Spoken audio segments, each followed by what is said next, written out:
Zach had a slide pulled up a second ago of the current fertility rate in China, which is about 1.2 births per woman, which is extraordinarily low. I mean, the population growth, it's negative population growth these days. Just turned A negative. Yeah. yeah, I mean, a lot of this clearly has to do with the fact that, sort of on the tail of the Ehrlich population bomb hysteria that gripped the world, back a few decades ago, China very much implemented a one-child policy, and then very recently, actually, has reversed that and attempted to try to get couples to have, 2 kids, 3 kids. Now they also have a huge population problem where since the one-child policy was in place for so long, there's an imbalance between genders because if you can only have one child, then parents would be very clear about preferring to have a boy over a girl. And so now you have a problem where you have tons more eligible bachelors than you have women. And, how are people supposed to couple up under such conditions? Could you explain what exactly does this portend for China's future as a global superpower? So demographics is not destiny, but it matters an incredible amount. So the World Bank did a number of studies about a decade ago, and they calculated that roughly 80% of the wealth in a developed economy is in human capital. The stuff, the desks, the computers, the physical things, they matter, but they're not nearly as important as the capabilities, the labor of the population. You need it obviously not just to have workers to produce stuff, but you need it for your fiscal tax base. So if you have a lot of seniors, you're just draining and falling further into debt. You also need it for consumption, and this is, I think, one of China's biggest problems. China is extremely good at production, at producing mass volume of manufactured goods, but the problem is consumption is incredibly low, again because the Chinese people are relatively poor and they live in an insecure environment where, if I'm going to set up a business, how do I know that the state's not just going to take it away from me one day, or that the dictator will decide they're going to lock me in my apartment for months on end because they just decide we don't want any COVID cases or whatever. So there's a lot of uncertainty there. And so consumption is abysmally low in China. And with a shrinking population, it's only going to get worse. And look, demography, again, is not destiny, but when you're talking about a radical shift as what China is about to go through, just in the next 10 years, losing 70 million working age adults while gaining 130 million senior citizens, that's like taking an entire France of workers and taxpayers and consumers out of the economy, adding an entire Japan of elderly senior citizens in 10 years. I, you can have all the productivity improvements you want. It's just not going to be enough to compensate for that massive shortfall of what economists have shown is the key source of long-term economic development. Can you explain for our viewers in like a minute or less what exactly went down with the one-child policy?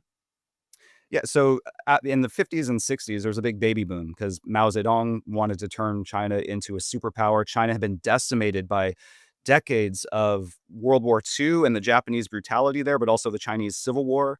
And so he encouraged the Chinese people to have lots of children, and they obliged, and the population exploded by about 80% in 30 years. But if you look, I would encourage your listeners to look at a topographical map of China, because even though China's landmass is about the size of the continental US, most of it is high, like the Himalayas or desert, basically. And you can see that there's only this tiny little chunk that's by the coastline that has arable land and enough water and is just, you can build transport over it. And so that's where the Han Chinese have concentrated.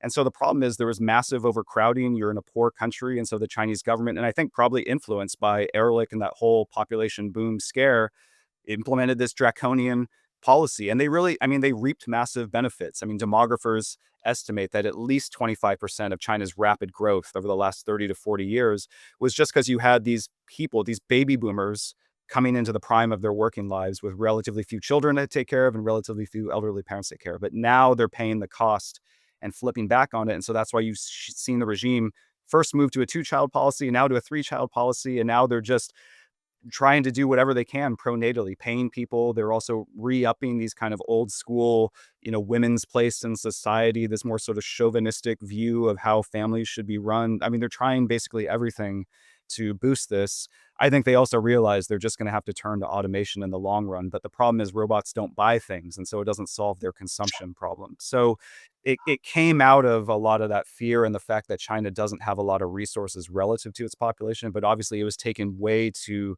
the extremes. And I don't see no country, very few countries I've seen have been able to reverse this fertility decline once it starts because, people just are deciding not to have children at this point. But can't Xi Jinping just kind of pull a Mao and find a way to get the population to explode through, whether it's intense campaign, sort of propaganda campaign, or extreme incentives? I mean, it's an authoritarian state, and we've seen Mao successfully pull this off in the past. Is there any hope, I guess, from Xi Jinping's perspective, that he could do the same type of thing?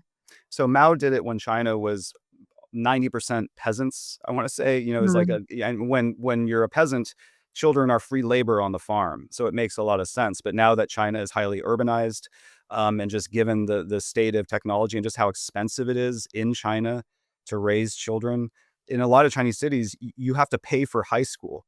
So it's not even just the college, but you have to pay once you get into high school. So it's massive expense. Housing is very expensive. So I think what you're seeing in just a lot of economies around the world, people are not willing to do that. And especially women, they're like, I don't want to tie myself down. I have my career going on here. Like, why would I want to be at home, dealing with the kids? And if this guy is not going to step up and do his part, then certainly I'm not going to do that. So I just think they're trying everything unless they somehow like literally force the Chinese citizens to breed and produce children. I don't see how they're going to possibly solve this problem. Hey, that was a clip from Just Asking Questions. You can watch another one here or the full episode here. And please subscribe to our brand new channel to get us started off right and be notified when new episodes or clips go up. Thanks for watching.